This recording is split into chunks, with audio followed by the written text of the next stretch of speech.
Hello dear student, welcome to my YouTube channel. तो आज की वीडियो में जैसा कि आपने हमेशा की तरह थंबनेल पर देख ही लिया होगा कि आज की वीडियो हमारे किस टॉपिक पे और किन प्रश्नों के बारे में होने जा रही है। जैसे कि आपने थंबनेल पर देखा होगा, आज हम अगले सेट के बारे में चर्चा करने जा रहे हैं जिसका कोड है AW। कोड AB यानी कि सेट फर्स्ट का हमने सॉल्यूशन कर लिया था, जिसको आप हमारे यूट्यूब चैनल की प्लेलिस्ट पर जाकर ईजिली देख सकते हैं। और अब हम सेट कोड AW के बारे में चर्चा करते हैं।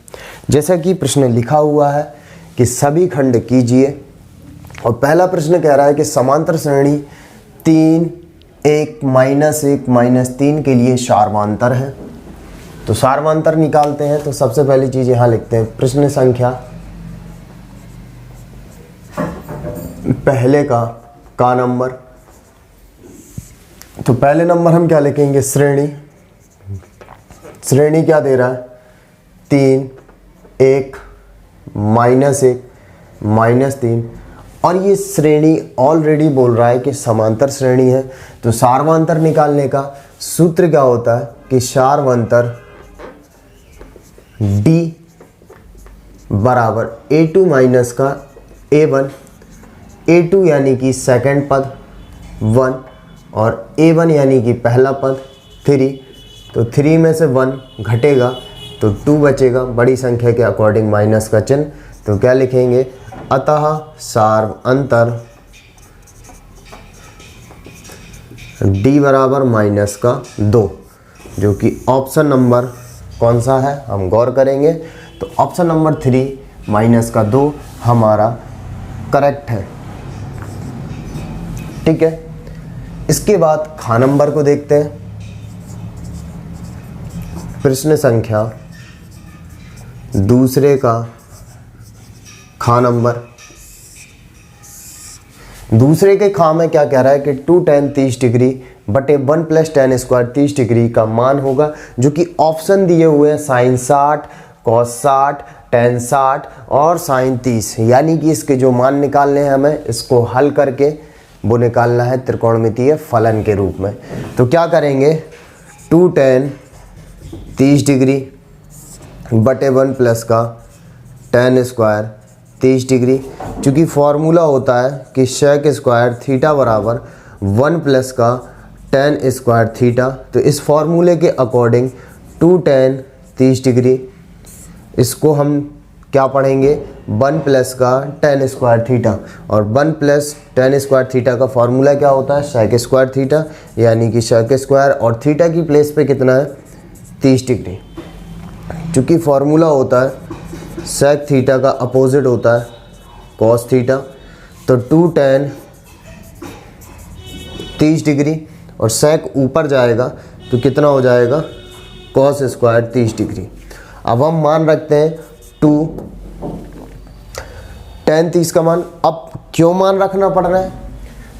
किसी भी ऑप्शन पे 2 तो गुणांक में है नहीं और गुणांक खत्म होगा, यानी कि और गुणांक खत्म करने के लिए हमें मान रखना पड़ेगा। और tan 30 का मान होता है 1/√3 और cos 30 का मान किसका अपोजिट होता है? हमारा इसका cos 30 का मान कितना होता है? √3/2 का स्क्वायर। यानी कि sin 60 का जो मान होता है वही cos 30 का मान होता है, √3/2 का स्क्वायर। तो 2 × 1/√3 और इसका करनी स्क्वायर करेंगे तो करनी खत्म, और ये 4 भाग देंगे 2 बार। ठीक है, इस 3 को √3 का स्क्वायर लिखा था, ठीक है ना। तो कितना हो जाएगा?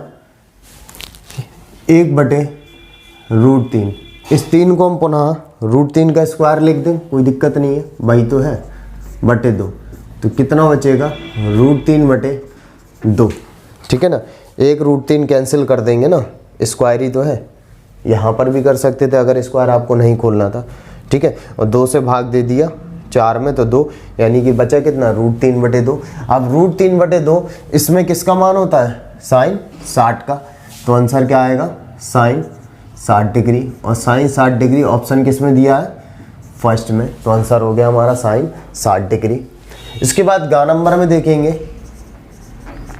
प्रश्न संख्या पहले का गा नंबर।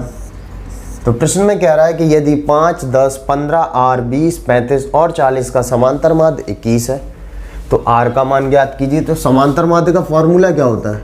समांतर माध्य बराबर सभी पदों का योग बटे पदों की संख्या। क्योंकि समांतर माध्य कितना दे रहा है? 21। ठीक है, सभी पदों का योग 5 + 10 + 15 प्लस का R प्लस का 20 प्लस का 35 प्लस का 40 बटे पद कितने हो गए? 1 2 3 4 5 6, 1 2 3 4 5 6 और 7। टोटल कितने हो गए? 7। यहाँ पे भी काउंट कर लो, 1 2 3 4 5 6 7। ठीक है, अब 7 का यहाँ पर गुणा कर देंगे तो 21 गुणे 7 हो जाएगा। 10 15, 15 दूनी 30, 30 20 50 और 35 85। ठीक है, 85 और 1500 125। तो 125 हो जाएगा ये सब जोड़ के। ठीक है ना, और प्लस का R। ठीक है, 7 7 दूनी 14 माइनस का 125 बराबर R। 7 में से 5 गया 2 और 4 में से 2 गया बचा 2 और इस 1 में से 1 गया 0। यानी कि R बराबर हमारा जो आंसर आया वो कितना आ गया? वो आ गया 22। और 22 हमारा कौन सा ऑप्शन पे रखा है? 22 रखा ऑप्शन नंबर 2 में। तो ऑप्शन नंबर 2 हमारा क्या हो जाएगा? आंसर। ठीक है, इसके बाद देखते हैं प्रश्न संख्या घ। यहाँ पर लाइन ड्रॉ कर लेते हैं ताकि समझ में आता रहे। प्रश्न संख्या पहले का घ नंबर। पहले के घ में क्या कह रहा है? शांत दशमलव संख्या में व्यक्त हो सकने वाली परिमेय संख्या होगी। और शांत दशमलव रूप में मैंने पिछले सेट में भी बताया था, यदि कोई संख्या शांत दशमलव प्रसार के रूप में है तो उसमें सिर्फ और सिर्फ हमें चेक करना पड़ता है उसका हर। और हर चेक करने के लिए हमें क्या करना पड़ेगा? जो उसका हर होगा वो 2 की पावर m के रूप का हो या 5 की पावर n के रूप का हो या फिर 2 की पावर m × 5 की पावर n के रूप का होना चाहिए। यानी कि कुल मिला के बोलते हैं कि हर में 2 और 5 के अलावा कोई संख्या शो नहीं होनी चाहिए। अगर यहाँ पे गौर करें 7 × 21 3 है यहाँ पर, तो ये तो होगा नहीं। यहाँ पर ऑलरेडी 7 लिखा, ये भी नहीं होगा। ये 17 है, ये भी नहीं होगा। ये जो लिखा हुआ है इसको गौर करेंगे आप, 13 बटे 3125, इसको लिख देंगे हम 5 की पावर 5। और इसका हर क्या है? 2 की पावर m × 5 की पावर n के रूप का। क्योंकि जब 2 नहीं शो है तो इसको लिख सकते हैं 2 की पावर 0। तो 2 की पावर m × 5 की पावर n के रूप का है। तो ये संख्या क्या है? शांत दशमलव प्रसार की। तो आंसर क्या हो जाएगा? अतः 13 बटे 3125। और ये हमारा क्या होगा? शांत दशमलव प्रसार का करेक्ट आंसर। क्योंकि ऑब्जेक्टिव है, अगर पूछता क्लियर कि क्यों है तो फिर हम बताते। तो हमने आपको यहाँ समझा के सीधा सीधा ऑप्शन लिख दिया। ठीक है, इसके बाद देखते हैं कि कौन सा नंबर सॉल्व करते हैं हम। अब देखते हैं 21 सेंटीमीटर त्रिज्या वाले वृत्त के किसी चाप द्वारा केंद्र पर बना कोण 60 डिग्री। तो चाप की लंबाई। तो फॉर्मूला क्या होता है? प्रश्न संख्या पहले का ड़ा नंबर। ठीक है, तो R बराबर कितना कह रहा? 21 सेंटीमीटर। और थीटा बराबर कितना कह रहा? 60 डिग्री दिया हुआ है। तो चाप की लंबाई क्या हो जाएगी? चाप की लंबाई बराबर फॉर्मूला होता है थीटा बटे 360 2πr। ठीक है, थीटा जो कि हमारा 60 डिग्री, 360 2π की जगह पे 22/7 रखो और r की प्लेस पे 21 रखो। तो देखो 6 6 36, 2 से भाग दिया 3 बार, 3 से भाग दिया 7 बार और 7 से 7 भाग देने के बाद 22 सेंटीमीटर बचा। और यही हमारे चाप की लंबाई। तो ऑप्शन हमारा कौन सा करेक्ट हो जाएगा? ऑप्शन नंबर चौथा क्या हो जाएगा? करेक्ट हो जाएगा। ठीक, बात क्लियर। और अब क्या करते हैं, यहाँ पे एक प्रश्न को इरेज कर लेते हैं, ठीक है, इसको इरेज कर देते हैं, ठीक है। इरेज करने के बाद में हम देखते हैं 4 नंबर को सॉल्व कर लेते हैं। 4 नंबर का प्रश्न देखिए आप क्या लिखा हुआ है। तो 4 नंबर पे बोल रहा है कि किसी प्रयोग की सभी प्रारंभिक घटनाओं की प्रायिकताओं का योग होता है, ठीक है। तो प्रश्न संख्या पहले का 4 नंबर गौर करते हैं। तो 4 में सभी प्रायिकताओं का जो योग होता है हमेशा वो 1 होता है। जितनी भी प्रायिकताएं होती है सभी प्रायिकताओं का जो योग होता है वो 1 होता है। तो इसका आंसर कितना हो जाएगा, 1। तो 1 हो जाएगा करेक्ट। और ऑप्शन नंबर कौन सा हो जाएगा, दूसरा, ठीक है। तो इसे वीडियो को पॉज करके नोट कर लीजिए। हमेशा याद रखिए प्रायिकताओं का जो सभी घटनाएं होती हैं उन सभी घटनाओं का मान योग करेंगे ना तो 1 होता है। 1 से ज़्यादा कभी होती नहीं है प्रायिकता, और 0 से नीचे उसका मान कभी होता नहीं है। जो प्रायिकता की जो वैल्यू होती है, हमने प्रायिकता की वैल्यू आपको बताई है और पढ़ाई हुई है कि प्रायिकता की जो वैल्यू होती है 0 के बराबर होती है, 0 से बड़ी, और 1 के बराबर होती है या फिर 1 से छोटी। लेकिन सभी संभव जो घटनाओं का योग होता है वो हमेशा 1 होता है और 1 से ज़्यादा कभी नहीं होता। तो इस पर यही कह रहा है किसी प्रयोग की सभी प्रारंभिक घटनाओं की प्रायिकताओं का योग होता है तो वो होता है 1। वीडियो पॉज करके नोट कर लीजिए। अब क्वेश्चन नंबर दूसरे को देखते हैं। तो लिखा है कि सभी खंड कीजिए, और का नंबर में लिखा है यदि द्विघात समीकरण x² + 2x - p = 0 का एक मूल -2 हो तो p का मान ज्ञात कीजिए।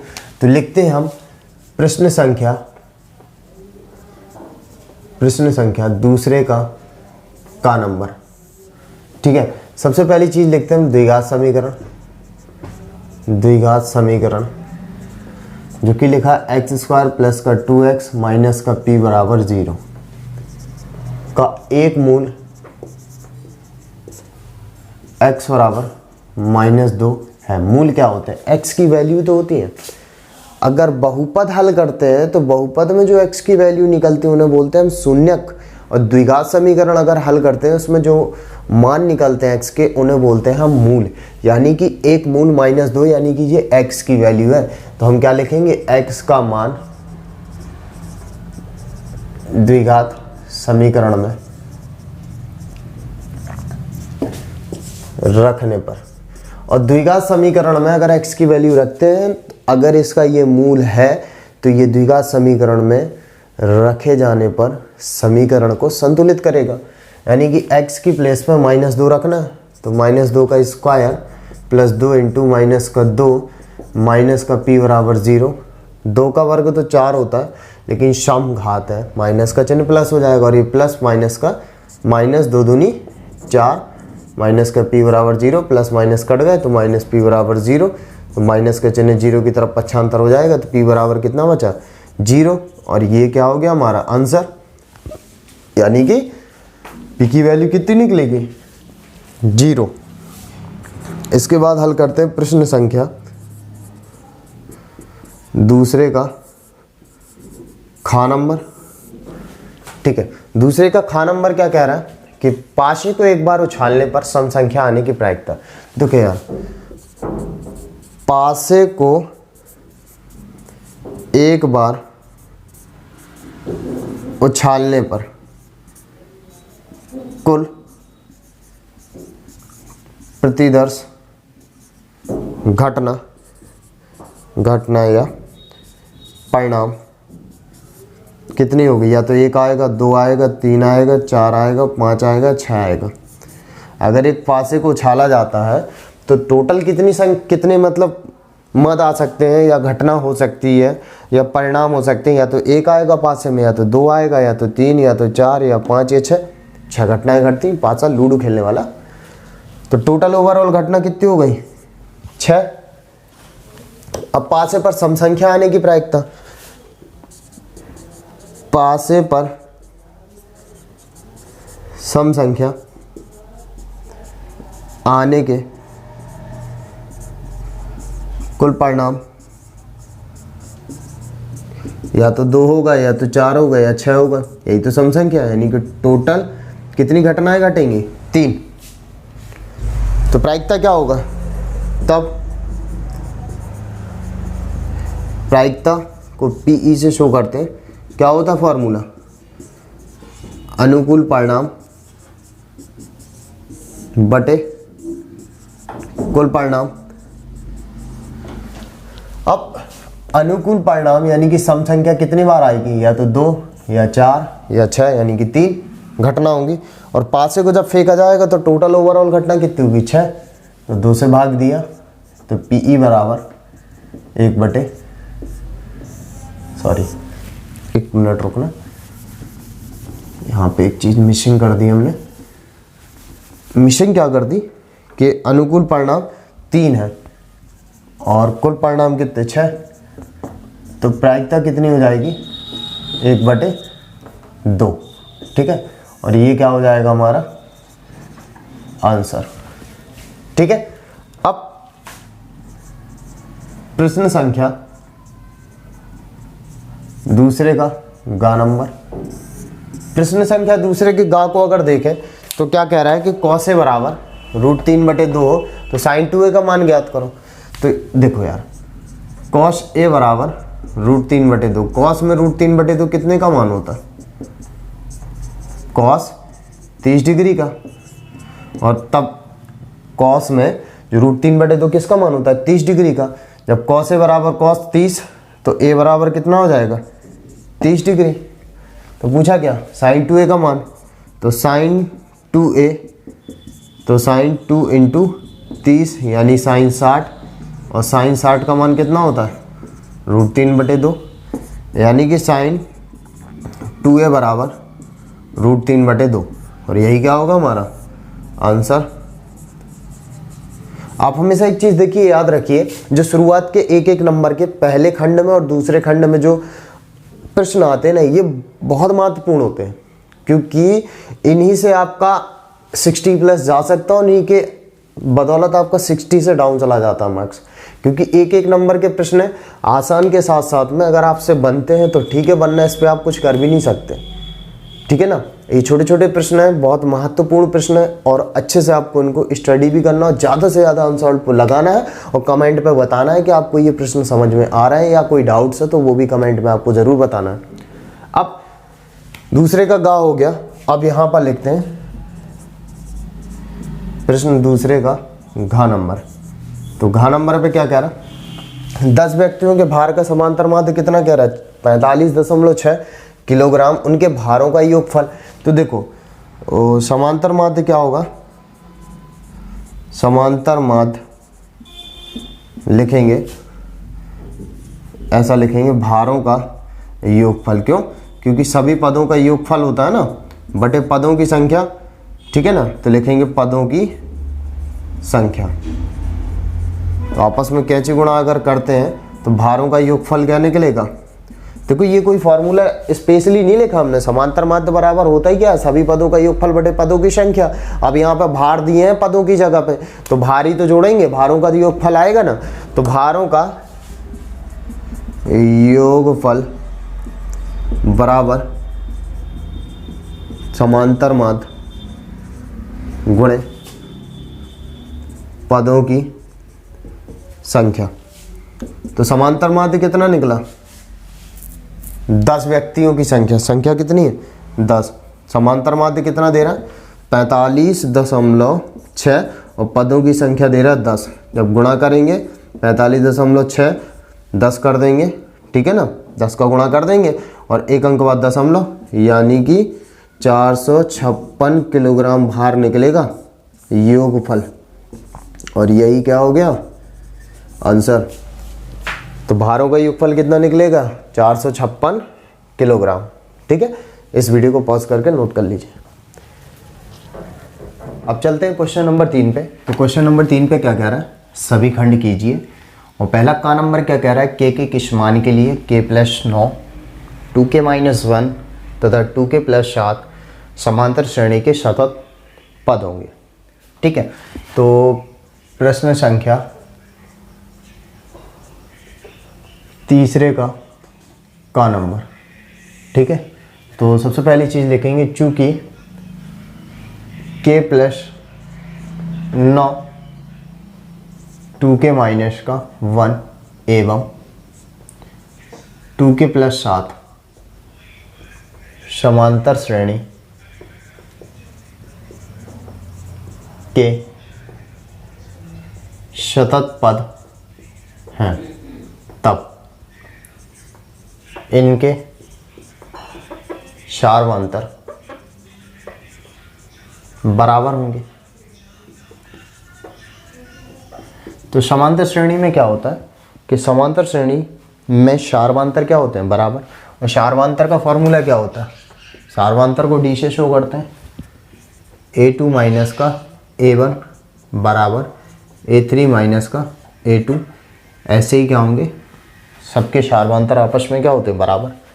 अब ये जो लिखा हुआ है a1 है, ये a2 है और ये हमारा a3 है। तो a2 माइनस a1 यानी कि 2k माइनस का 1 और a1 कितना दे रहा, k प्लस का 9 और a3 यानी 2k प्लस का 7 माइनस का a2 यानी कि 2k माइनस का 1। तो 2k माइनस का 1 माइनस का गुणा करेंगे तो माइनस का k माइनस का 9, 2k प्लस का 7 माइनस का गुणा करेंगे तो 2k माइनस माइनस प्लस का 1। ठीक है। अब सबसे पहली चीज़ देखो, प्लस का 2k कैंसिल, इस तरफ आएगा माइनस का 2k प्लस हो जाएगा और माइनस का k लिखा हुआ है। ठीक है। और माइनस का 1 माइनस का 9 माइनस का 10 हो जाएगा और बराबर में प्लस प्लस जोड़ के 8 हो जाएंगे। ये प्लस माइनस घटेंगे k, ठीक है, और 10 इस तरफ जाएगा तो 8 प्लस का 10, तो k बराबर कितना बचा,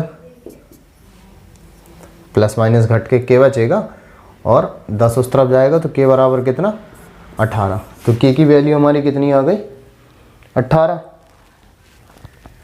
ठीक है। और यही हमारा क्या है, आंसर।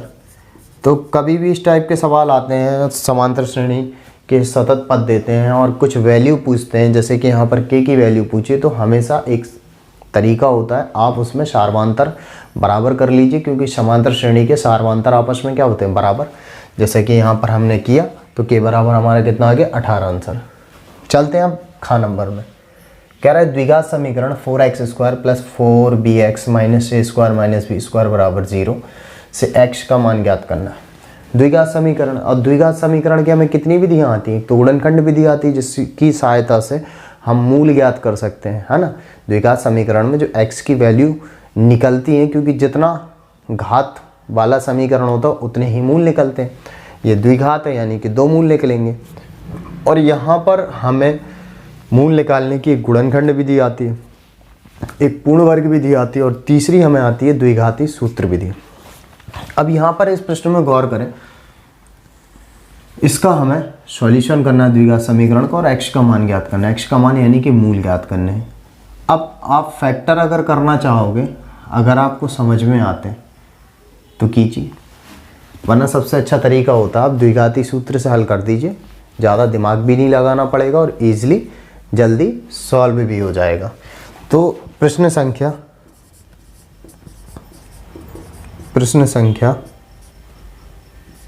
तीसरे का खा नंबर, ठीक है।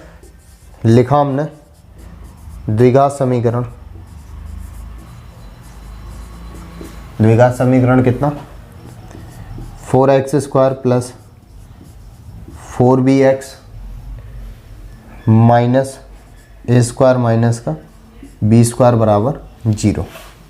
ठीक है। अब इसे हल करना वो भी द्विघाती सूत्र से, तो हम क्या लिखेंगे, द्विघात समीकरण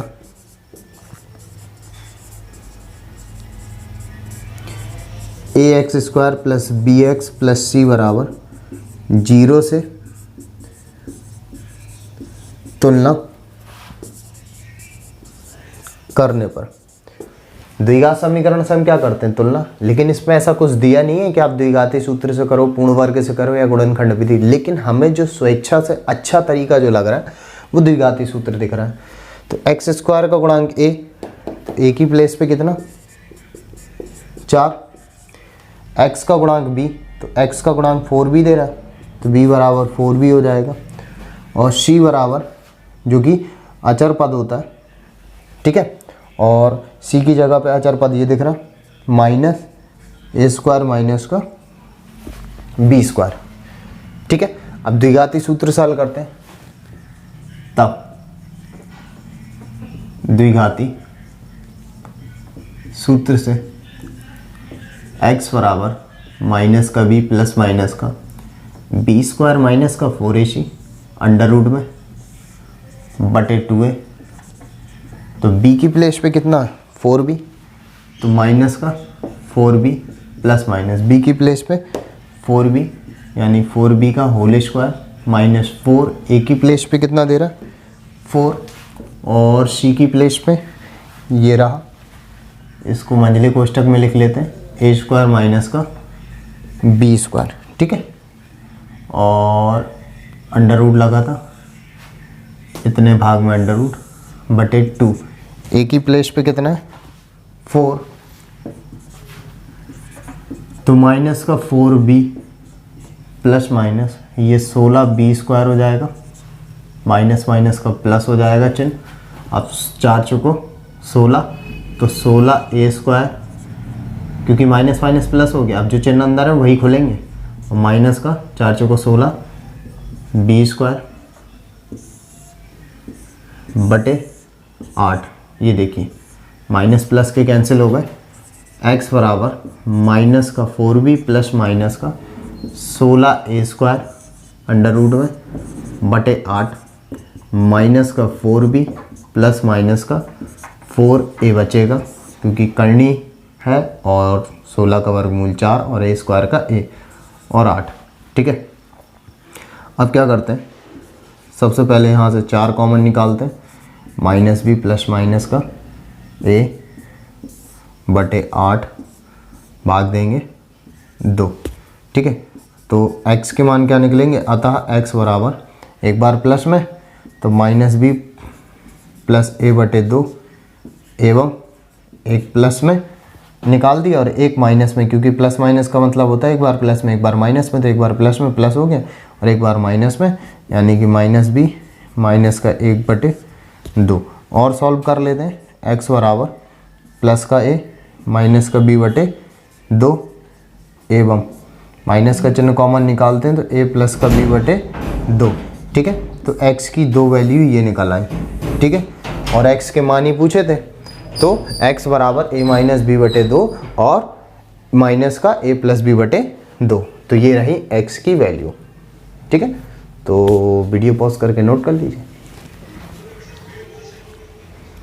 अब गा नंबर को देखते हैं, तो गा नंबर में क्या कह रहा है कि 2 खिलाड़ी जया एवं साइना बैडमिंटन का एक मैच खेलती हैं। जया द्वारा मैच जीतने की प्रायिकता 0.3, तो साइना की जीतने की प्रायिकता क्या होगी। सबसे पहली चीज़ तो देखो यार, बैडमिंटन का जो खेल होता है 2 प्लेयर होते हैं, और यहाँ पर 2 प्लेयर उसने बोला है जया और साइना, है ना। तो एक जीतेगा तो दूसरा स्वाभाविक सी बात हारेगा, है ना। तो यहाँ पर जया द्वारा मैच जीतने की प्रायिकता 0.3, है ना। और जब जया हारेगी तो कौन जीतेगा, साइना जीतेगी, तो साइना की जीतने की प्रायिकता। ठीक है, प्रश्न संख्या तीसरे का गा नंबर। तो सबसे पहली चीज लिखेंगे, जया द्वारा मैच जीतने की प्रायिकता कितना कह रहा है 0.3। ठीक है, तब जया की जीतने की प्रायिकता पीई मान लिया, तब जया द्वारा मैच हारने की प्रायिकता, तो पी ई के ऊपर बार चढ़ा देते हैं और फार्मूला क्या बन जाता है 1 माइनस का पी। कौन से फार्मूले से, प्रायिकता का होना और प्रायिकता का ना होना, ये दोनों का जो योग होता है वो किसके बराबर होता है 1 के बराबर। उसी फॉर्मूले से प्रायिकता जीतने की क्या थी 0.3, हारने का मतलब है कि ऊपर एक बार जैसा चिन्ह लगा देते हैं, ठीक है ना। तो पी ई के ऊपर बार, यानी कि जया के द्वारा मैच हारने की प्रायिकता 1 माइनस का पी ई कितना दे रहा 0.3, तो बचेगा कितना 0.7। तो जब जया मैच हारेगी तब साइना जीतेगी, ठीक है। तब साइना द्वारा मैच जीतने की प्रायिकता 0.7 कितनी हो जाएगी 0.7, क्योंकि जब जया हारेगी तब साइना जीतेगी, तो साइना के जीतने की प्रायिकता पूछी थी तो 0.7, यानी कि जया के मैच हारने की जो प्रायिकता होगी वो साइना की जीतने की होगी। घ नंबर देखते हैं।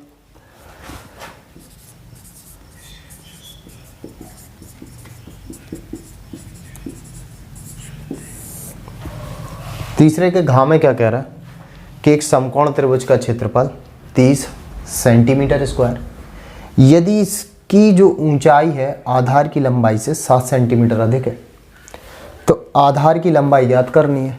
सबसे पहली चीज़ देखो, समकोण त्रिभुज अगर ड्रॉ करते हैं, ये बन गया समकोण त्रिभुज, है ना। समकोण त्रिभुज का जो क्षेत्रफल है वो दे रहा है और उसकी जो ऊंचाई है ना आधार से 7 सेंटीमीटर अधिक है। ये रहा आधार और ऊंचाई आधार से कितना कह रहा 7 सेंटीमीटर अधिक, ठीक है। तो यहाँ लिखेंगे माना समकोण त्रिभुज का आधार बराबर x सेंटीमीटर, तब ऊंचाई बराबर x प्लस का 7 सेंटीमीटर। त्रिभुज का क्षेत्रफल जो दे रहा है वो 30 सेंटीमीटर स्क्वायर दे रहा है, ठीक है। तो समकोण त्रिभुज का क्षेत्रफल क्या होता है, तब समकोण त्रिभुज का क्षेत्रफल क्या होता है 1/2 आधार गुणे ऊंचाई, यही होता है फॉर्मूला। तो क्षेत्रफल तो 30 दे रहा है, 1/2 आधार कितना हमारा x और ऊंचाई x प्लस का 7, ठीक है। बटे में 1 लेके क्रॉस मल्टीप्लाई यानी कैंची गुणा, तो 30 2 गुणे में चला जाएगा और ये x स्क्वायर हो जाएगा गुणा करने में, और ये 7x। अब ये हो गया 60, ठीक है। 60 बराबर x स्क्वायर प्लस का 7x, या फिर ऐसा लिखेंगे x स्क्वायर प्लस का 7x इस तरफ और 60 उस तरफ, कोई दिक्कत नहीं है, बराबर ही है। x स्क्वायर प्लस का 7x माइनस का 60 बराबर 0। अब यहाँ पर इसके क्या करते हैं, हम गुणनखंड करते हैं। कॉन्सेप्ट क्या कहता है कि अचर पद का x स्क्वायर के साथ गुणा करते हैं तो 60x स्क्वायर होगा, ठीक है। हालांकि हमें संख्या से मतलब है, तो जो कि इसका और इसका गुणा करने पे 60x स्क्वायर हो रहा, तो 60 के हम ऐसे गुणनखंड कर ले, माइनस का चिन्ह घटा के 7 आ जाए तो 12 पंचे 60, 12 में से 5 घटाएंगे कितना बचेगा 7। कि यहाँ माइनस चिन्ह होता है तो घटा के 7 लाते हैं, अगर प्लस होता है तो जोड़ के 7 लाते हैं। 12 पंचे 60, ठीक है, माइनस का चिन्ह घटा के ला दिया, 12 माइनस 5 7 बचेगा, 60 बराबर 0। तो x स्क्वायर प्लस का 12x माइनस का 5x माइनस का 60 बराबर 0। दोनों में x कॉमन ले लेंगे तो x प्लस का 12, और दोनों में माइनस का 5 कॉमन ले लेंगे तो x प्लस का 12, क्योंकि माइनस लेंगे तो दोनों प्लस के हो जाएंगे। 5 ले लिया तो यहाँ x बचा, यहाँ ले लिया 5 तो 12 बचेगा। x प्लस का 12 कॉमन लेने के बाद बचेगा कितना, x माइनस का 5 बराबर 0। तो x प्लस का 12 बराबर 0, तो x बराबर माइनस का 12, x माइनस 5 बराबर 0, तो x बराबर 5। अब चूंकि क्या है ना, दूरी एक अदिश राशि है ना, लंबाई या दूरी एक अदिश राशि और ये हमेशा क्या होती है धनात्मक, तो ये ऋणात्मक क्या लिखेंगे, अमान्य है, इसका तो कोई मतलब नहीं है। पूछ रहा है तो आधार की लंबाई, तो आधार ही तो है x, अतः आधार की लंबाई x बराबर 5 सेंटीमीटर।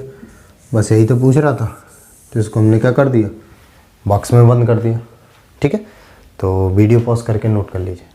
अब चौथे नंबर को देखते हैं। तो चौथे नंबर के काम में क्या कह रहा है, सिद्ध कीजिए 5 प्लस का √3 एक अपरिमेय संख्या। बहुत इंपॉर्टेंट है आपका पेपर में, या तो एक इस टाइप का 100% आता है 2 नंबर का, या फिर सिंगल आ जाएगा कि सिद्ध कीजिए √3 एक अपरिमेय संख्या। ऐसा आएगा तो फिर 4 नंबर का आएगा। अगर इस टाइप का आएगा तो 2 नंबर का, अगर सिंगल √3, √2, √5, √6 ऐसी स्थिति आती है तो फिर 4 नंबर का आएगा। तो इसको देखते हैं। प्रश्न संख्या चौथे का नंबर। ठीक है, चौथे के काम में कह रहा है सिद्ध कीजिए। तो यहाँ लिखते हैं माना 5 प्लस का √3 एक परिमेय संख्या है। अब दिमाग में चल रही होगी सर ये तो अपरिमेय सिद्ध करने को कह रहा, आपने परिमेय क्यों मान लिया। तो देखो यार, जाहिर सी बात, 5 एक परिमेय संख्या है, लेकिन √3 एक अपरिमेय संख्या है। और मैंने बताया था कि अगर किसी भी संख्या के साथ में जोड़ में, घटाना में, गुणे में, भाग में कोई अपरिमेय संख्या दिखती है तो वो अपरिमेय ही होती है। तो ये तो स्पष्ट है ना, 5 जो कि परिमेय है उसके साथ √3 अपरिमेय जुड़ी है, तो ये अपरिमेय तो है ही ऑब्वियसली। लेकिन सिद्ध करना है तो हम क्या करते हैं सिद्ध करने वाले में कि माना 5 प्लस √3 एक अपरिमेय संख्या, अपोजिट मानते हैं। ठीक है, एक परिमेय संख्या है, तब इसको हम परिमेय संख्या के रूप में लिखेंगे। 5 प्लस का √3 बराबर p/q, जहाँ q डज नॉट इक्वल 0। ठीक है, परिमेय संख्या में q की जगह पे 0 नहीं होता, एवं p तथा q कोई सहअभाज्य पूर्णांक है। ठीक है, सहअभाज्य पूर्णांक का मतलब कि p और q में कुछ भी उभयनिष्ठ नहीं होगा, यानी कि इन दोनों का अगर माशा निकाला जाएगा p और q का तो 1 निकलेगा, क्योंकि जो भिन्नात्मक रूप होता है अंश और हर के रूप का, वो हमेशा न्यूनतम रूप होता है। ठीक है ना, p तथा q कोई सहअभाज्य पूर्णांक है और q डज नॉट इक्वल 0। अब लिखेंगे √3 बराबर p/q माइनस का 5। अब यहाँ क्या लिखेंगे, अतः √3 एक अपरिमेय संख्या है ना, अपरिमेय संख्या है। और अपरिमेय संख्या क्या होगी, अब किसी के दिमाग में ये भी आ रहा होगा सर अपरिमेय संख्या क्या होती है। तो अपरिमेय संख्या एक ऐसी संख्या होती है कि जिसका अंडर रूट यानी कि करनी की वैल्यू सॉल्व करने में दशमलव रूप में है। जैसे कि √3 है, अगर इसका वर्गमूल निकालते हैं तो इसका वर्गमूल आता है 1.7321, जबकि 4 का वर्गमूल 2 आ जाता है। 4 करनी में 4 एक परिमेय संख्या हो जाती है। लेकिन अगर करनी के अंदर कोई ऐसी संख्या लिखी गई है जिसका हम अगर वैल्यू सॉल्व करते हैं और दशमलव रूप में आ जाए, जैसे √3 को सॉल्व करेंगे वर्गमूल को तो 1.7321 आएगा। अगर दशमलव रूप में आता है, ठीक है ना, तो दशमलव रूप में अगर वर्गमूल आता है किसी भी संख्या का तो वो अपरिमेय ही होती है। तो अतः √3 एक अपरिमेय संख्या है। तब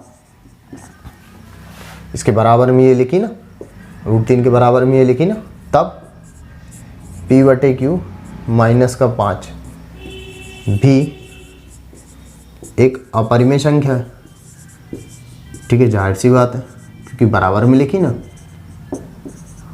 और यहाँ पर देखेंगे किंतु जो 5 लिखा ना, 5 एक परिमेय संख्या है। जब 5 एक परिमेय संख्या है तब तो कोई ना कोई तो अपरिमेय है, या तो ये अपरिमेय या तो ये, लेकिन ये तो सीधा सीधा परिमेय दिख रही है। किंतु 5 एक परिमेय संख्या है तब निश्चित ही p/q एक अपरिमेय संख्या है। जब p/q अपरिमेय संख्या है फिर ये भी अपरिमेय संख्या होगी। अतः हमारी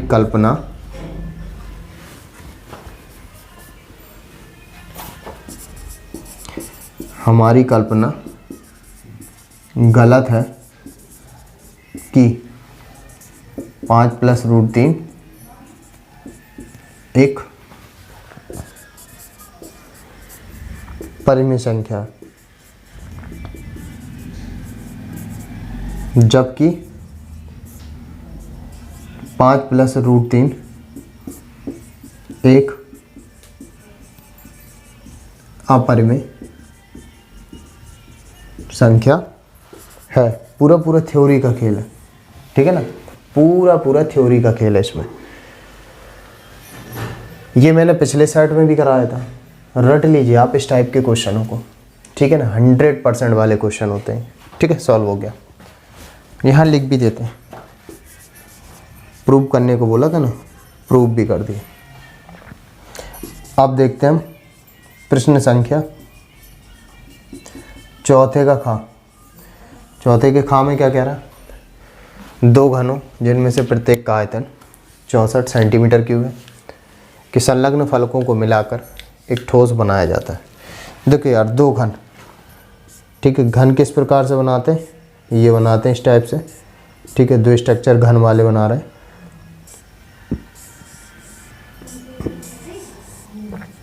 ठीक है, घन ही है ये। घन क्या होता है, घन एक ऐसा स्ट्रक्चर होता है जिसकी लंबाई चौड़ाई ऊंचाई आपस में क्या होती है, बराबर होती है। घन एक ऐसा स्ट्रक्चर होता है जिसकी लंबाई चौड़ाई ऊंचाई आपस में क्या होती है, इक्वल होती है। देखो आपको एक प्रैक्टिकली वे में हम आपको बता दें, जैसे कि ये रहा, ठीक है, ये जो स्ट्रक्चर हम दिखा रहे हैं आपको, ये स्ट्रक्चर, ठीक है, ये किस शेप का है, ये एक घनाभ के शेप का है, ठीक है। इसका देखिए, इस तरफ देखिए, फ्रंट पे देखिए, ये कॉर्नर देखिए, साइड में देखिए, तो इसकी लंबाई चौड़ाई ऊंचाई सारी की सारी क्या डिफरेंट है, ये घनाभ हो गया। लेकिन अगर यहाँ पर ये एकदम चौकोर होता, एकदम बराबर, एकदम चौकोर होता, लंबाई चौड़ाई ऊंचाई सारी की सारी क्या होती, बराबर, तो ये फिर घन हो जाता। घन एक ऐसा स्ट्रक्चर होता है जिसकी लंबाई चौड़ाई ऊंचाई आपस में क्या होती है, बराबर होती है। इसको अलग कर देते हैं हम, ठीक है। तो ये घन बना दिए हमने, ठीक है। इन दोनों में को जोड़ देता है वो, और इन दोनों को जोड़ के क्या बन रहा है, एक घनाभ बन रहा है। घनाभ देखो लंबा सा बनाएंगे हम थोड़ा सा। घनाभ आपने देखा होगा घरों में शूज़ के डब्बे वगैरह होते हैं, है ना, जूतों के डब्बे होते हैं ना। देखिए घनाभ एक लंबा डब्बा जैसा भी हमने दिखाया आपको, वो घनाभ ही था। लेकिन घन क्या है, बराबर है, ये बिल्कुल स्क्वायर फॉर्म पे है, ठीक है, एकदम चौकोर। 2 घनों जिनमें से प्रत्येक का आयतन कितना है, 64 सेंटीमीटर क्यूब। कितना है, 64 सेंटीमीटर क्यूब। इसका भी 64 सेंटीमीटर क्यूब, ठीक है। संलग्न फलकों को मिलाकर एक ठोस बनाया जाता है, ठीक है। तो सबसे पहली चीज़ लिखते हैं, एक घन का आयतन बराबर 64 सेंटीमीटर क्यूब, और घन का आयतन क्या होता है, भुजा क्यूब बराबर 64। तो भुजा क्यूब बराबर, इसको अपन क्या लिखेंगे, 4 की घात 3। तो भुजा बराबर कितना निकलेगा, घात है बराबर, तो आधार आपस में क्या हो जाएंगे, बराबर, तो 4 सेंटीमीटर। तो यहाँ पर हमने गौर किया, घन की जो भुजाएं हैं वो क्या है, 4 सेंटीमीटर। तो यहाँ पर गौर करेंगे, जो हमने घन बनाया इसकी जो भुजा हो जाएगी, ये देखो फ्रंट वाली, ठीक है ना, ये 2 भाग से जुड़ रही ना, तो 4 जुड़ के कितना हो जाएगी, 8 सेंटीमीटर। यहाँ पर सिर्फ इतना, और ये जो ऊंचाई है ये 4 सेंटीमीटर ही रहेगी, और जो चौड़ाई है ना ये भी 4 सेंटीमीटर रहेगी। तो क्या हो जाएगी, यहाँ लिखेंगे प्राप्त घन की लंबाई L बराबर 8 सेंटीमीटर, क्योंकि 2 घन जुड़ जाते हैं ना, तो 4 और 4 जुड़ के कितना हो जाएगा, 8 सेंटीमीटर। ये तो 4 ही रहेगा, ठीक है ना, और ऊंचाई बराबर 4 सेंटीमीटर, और चौड़ाई बराबर ये भी 4 सेंटीमीटर, तब घनाभ का पृष्ठीय क्षेत्रफल। अब घनाभ का पृष्ठीय क्षेत्रफल क्या होता है? फार्मूला होता है 2 लंबाई चौड़ाई, चौड़ाई ऊंचाई, ऊंचाई लंबाई, ये होता है फार्मूला घनाभ का पृष्ठीय क्षेत्रफल। पूछ क्या रहा है कि संलग्न फलकों को मिलाकर एक ठोस बनाया जाता है, इससे प्राप्त घनाभ का पृष्ठीय क्षेत्रफल ज्ञात करना है। तो ज्ञात कर लेते हैं। 2 लंबाई 8, चौड़ाई 4, चौड़ाई 4, ऊंचाई भी 4, ऊंचाई 4 और लंबाई 8, 2, 8 चौको 32, 16, 8 चौको 32, 32 32 64 और 64 16 80 और जोड़ के हो जाएगा 160 सेंटीमीटर स्क्वायर। ठीक है, क्योंकि क्षेत्रफल किस में निकलता है? Centimetre square. ठीक है, इसी के साथ चौथे का खा भी कंप्लीट हुआ। तो वीडियो पॉज करके नोट कर लीजिए। अब देखते हैं चौथे का गा नंबर। तो चौथे का गा नंबर क्या कह रहा है? यदि tan 2a बराबर cot a माइनस का 18 डिग्री, जहाँ 2a न्यून कोण है तो a का मान ज्ञात कीजिए। 2a न्यून कोण का मतलब है कि a का जो भी मान निकलेगा उसका 2 गुना करने पर जो भी वैल्यू निकलेगी वो 90 से कम होनी चाहिए। अगर वो 90 से कम है, ना होके ज़्यादा है, तो वो न्यून कोण नहीं होगा, फिर वो अधिक कोण हो जाएगा। ठीक है, तो 2a जो आना चाहिए न्यून कोण आना चाहिए। ठीक है, तो लिखते हैं प्रश्न संख्या चौथे का गा नंबर। तो क्या लिखा है? tan 2a बराबर cot a माइनस का 18 डिग्री। तो सॉल्व कैसे करेंगे? चूँकि cot 90 माइनस थीटा बराबर tan थीटा होता है, तो tan थीटा ये लिखा हुआ है, इसको cot 90 माइनस थीटा के रूप में परिवर्तित करना। तो cot 90 माइनस थीटा की प्लेस पे 2a बराबर cot a माइनस का 18। ठीक है, cot cot तो है ही है, तो ये दोनों आपस में कोण क्या हो जाएंगे? बराबर। तो 90 माइनस का 2a बराबर a माइनस का 18। तो माइनस का 2a इस तरफ आएगा तो माइनस का आएगा, माइनस का 18, 90 इस तरफ जाएगा तो ये भी माइनस का हो जाएगा। दोनों जोड़ के माइनस का 3 और ये दोनों जोड़ के माइनस का 108। माइनस से माइनस कैंसिल हो गए, 3 त्रिका 9, 3 छंग 18। तो a बराबर कितना निकला? 36 डिग्री। ठीक है, एवं 2a बराबर 2 गुणे 36 जो कि 72 डिग्री। 72 डिग्री यानी कि 90 से कम, यानी कि न्यून कोण, यानी कि a का जो मान निकला वो हमारा 100% सही है। ठीक है, इसके बाद चौथे का घा हमने ऊपर लिख लिया था। कह रहा है बिंदु a के निर्देशांक ज्ञात कीजिए जहां a भी एक वृत्त का व्यास है। ठीक है, तो लिखते हैं यहाँ पर अच्छा प्रश्न, प्रश्न संख्या चौथे का घा। ठीक है, चौथे का घा कर रहे हैं। तो a भी क्या है? वृत्त का व्यास है। तो वृत्त बना लिया और यहाँ पर लिख लिए वृत्त का केंद्र जे a और b। ठीक है, वृत्त का व्यास ए बी है जिसका केंद्र 2 माइनस 3 है, 2 माइनस का 3, ये क्या है? केंद्र। और क्या कह रहा है? बिंदु ए के निर्देशांक ज्ञात करने। ठीक है, बिंदु ए के निर्देशांक हम क्या मान लेते हैं? एक्स और वाई। और बिंदु बी के निर्देशांक कितने दिए? केंद्र कितना? 2 माइनस 3 तथा बी के निर्देशांक 1,4। तो यहाँ लिखते हैं हम, माना बिंदु ए के निर्देशांक बराबर x, y। ठीक है, मान लिया बिंदु ए के निर्देशांक कितने हो गए? x और y। अब एक बात बताओ, जो ए बी क्या है? वृत्त का व्यास है और केंद्र के बिंदु कितने दिए? 2 माइनस का 3। तो केंद्र क्या होगा? ए बी के एकदम बीचों बीच। तो क्या लिखेंगे? ए बी का मध्य बिंदु बराबर x1 प्लस x2 बटे 2, y1 प्लस y2 बटे 2। ये तो फार्मूला होता है। तो इसके अकॉर्डिंग ये x1, ये y1, ये x2 और ये y2। और ए बी का जो मध्य बिंदु वो कितना है? 2 माइनस का 3, x1 plus x2, x plus का 1 बटे 2, y1 प्लस y2 यानी y प्लस 4 बटे 2। क्या करेंगे? 2 तुम्हारा x है तो इसके बराबर हो जाएगा x प्लस 1 बटे 2। कैंची गुणा करते हैं तो 2 गुणे 2 बराबर x प्लस का 1, 4 बराबर x प्लस का 1, 4 1 इस तरफ आएगा माइनस, तो x बराबर कितना? 4 में से गया 3। ये रहा x, है ना। अब इसको बराबर कर लेते हैं, -3 बराबर y प्लस का 4 बटे 2 बटे में 1 लेके कैंची गुणा कर लेते हैं। -3 गुणे 2 y प्लस का 4, 3 दूनी 6, y प्लस का 4 तो -6, 4 इस तरफ आएगा तो माइनस का हो जाएगा, तो y बराबर कितना हो जाएगा? माइनस का 10। तो ये निकल आया y का मान। ठीक है, x और y के मान निकल आए। और x और y जो है यही तो बिंदु के निर्देशांक है, तो क्या लिखेंगे? अतः बिंदु ए के निर्देशांक x, y बराबर x का जो कि 3, y का माइनस का 10। ये क्या हो गया? आंसर।